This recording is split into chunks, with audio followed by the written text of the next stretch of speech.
Welcome back to this next chapter that talks about follower habits versus creator habits. So at this point of time, at this stage of the course, you guys, I certainly hope so, have decided to follow the creator path. So right now, please take reference to the list as well.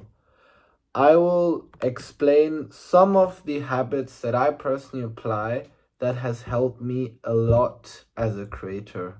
And these habits, as you will soon discover, are very contradictory to the follower habits. In fact, some of them just seem like the absolute opposite. So, what are some of the most fundamental habits? So I'm not going to obviously go through each of them.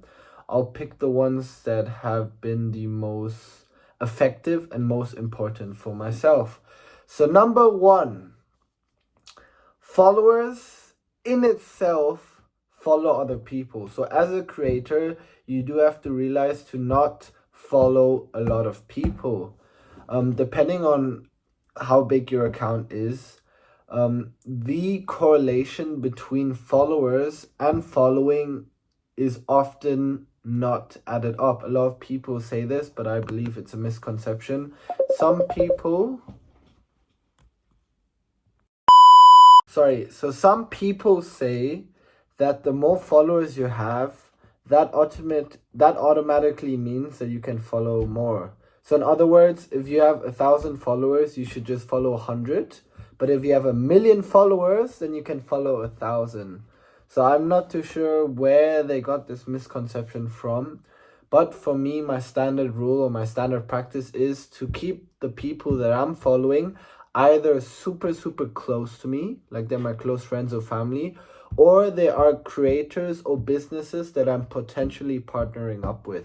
I personally, as of time of speaking right now, have less than 500 followers, but in the future that may grow according to my close or private network. Next, what are one of the most common habits that followers do? Followers like to comment a lot, but they like to specifically comment a lot of negative things. As crazy as it seems, people are actually more in tune to negative emotions, and this is often portrayed within the social media applications.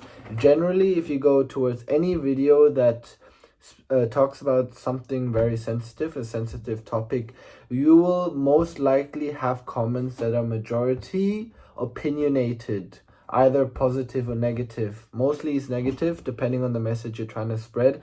But as a creator, start making the habit that the comments and the interactions you make and have with other accounts are predominantly positive, because you have to bear in mind that these accounts that you are even interacting with in the first place, you would like to have some relationship, business collaboration. You would like to have something from them in return. So literally commenting or putting a negative remark doesn't have any effect at all.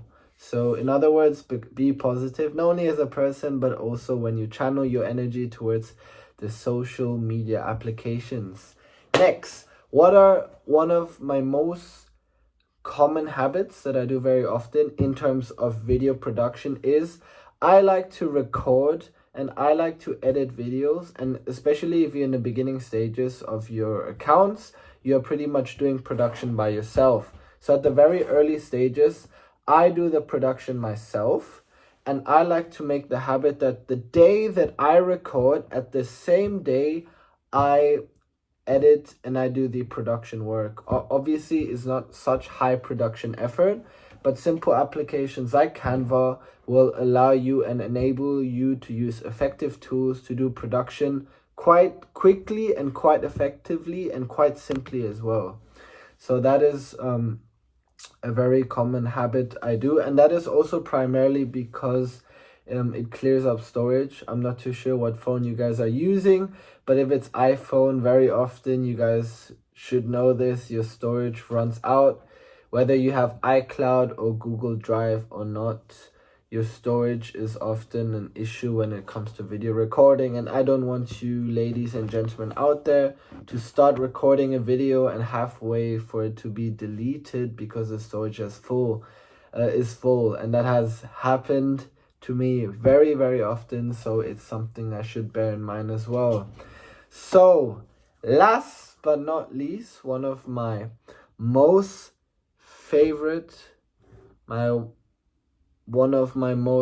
important habits is to ironically not scroll a lot. As much as I like to use these social media applications, I'm not on it as often as you might think. A lot of the followers, I'm not too sure currently at this rate what the average screen time is for most followers. But honestly, when I use the social media applications, TikTok for instance, my fundamental utility of using the application itself is actually so different to how followers use it. Followers, or people who like to watch content, do this for usually entertainment purposes. Sometimes they have it for comedy, sometimes for educational purposes as well. For some people for relaxation, and some people to do some specific research. All of these reasons for utility are not wrong. In fact, they're perfectly fine unless you obviously extend it and do it too much. For me, when I'm using my social media applications for TikTok, I literally only use it to post content. I don't go on Instagram or TikTok to scroll for education or to entertain myself. I don't waste more time, but to use the application to post only. So when I use the application, I literally only use it when I want to find specific sounds, when I need inspiration from other content creators, or when there's something specifically interesting that would benefit me, such as collaboration, endorsements, or creative ideas whatsoever. You have to learn to shift the fundamental utility of the applications from a follower to a creator. Again, please look at the list, some of the additional habits that you guys can start installing into your routines. And these are the initial processes or the initial steps for you to go through before even posting any content. So please do follow the steps. Please make sure to install this into your routine.